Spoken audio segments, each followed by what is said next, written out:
países de América unidos para dar fin al drama de horror.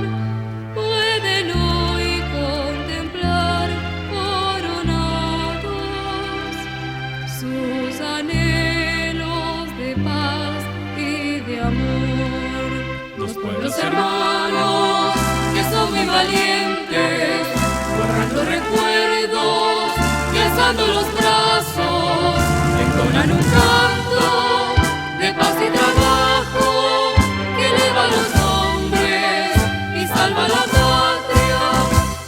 Que cesara la guerra pidieron las naciones que anhelan quietud. Paraguay y Bolivia se unieron en una ansia de humana virtud. Cuando al fin las banderas sellaron su hermandad enlazadas las dos, las campanas de paz repicaron al amparo supremo de Dios.